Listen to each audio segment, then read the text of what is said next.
I believe the Nintendo Switch Lite has a fundamental design flaw.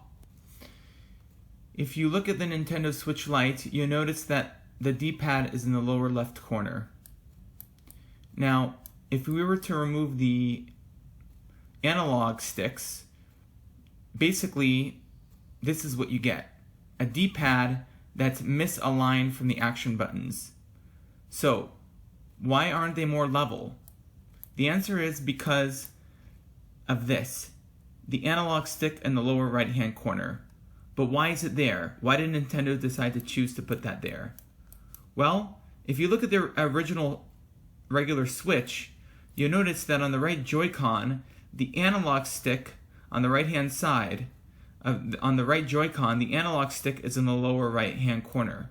And interestingly enough, Nintendo decided to basically model the right hand side of the Switch Lite to be almost nearly identical to that of the Switch, the right Joy-Con on the Switch, on the regular Switch.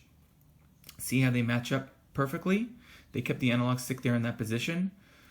Well, on the original Switch, it makes sense to have the analog stick there in that side, because when you remove the Joy-Con and turn it on its side, the analog stick doubles up as a directional pad, up, down, left, and right. However, on the Switch Lite, this Joy-Con is not removable. So the only function that this analog stick will ever have on this system, perhaps, is to act as like a C-stick, like for camera angles. But you don't need it there in that position then.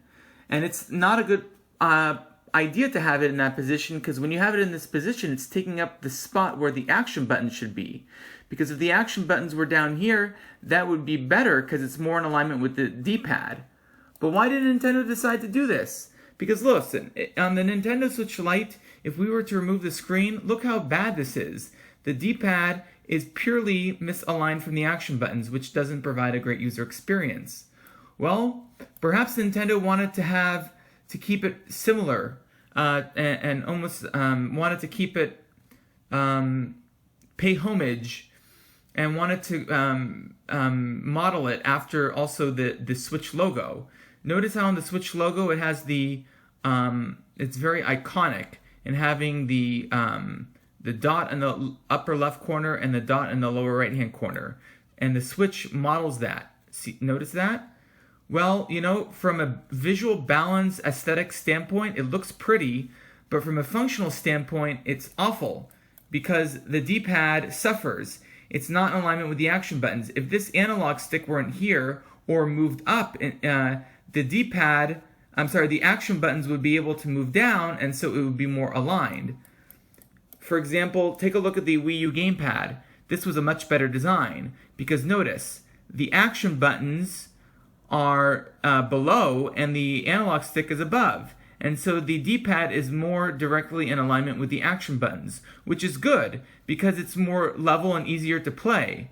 So, but again, Nintendo decided to keep this analog stick here to keep it in the same iconography of the Switch. So they chose iconography and aesthetics and asymmetrical design from a visual standpoint over functionality. So if we were to if we were to model or redesign the Nintendo Switch Lite more like the Wii U gamepad, then this is what you would get.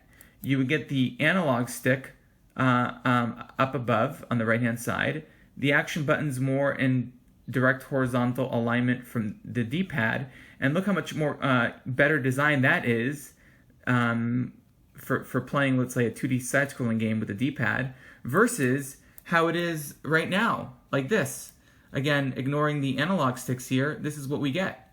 You can see that obviously this is much better, this redesign.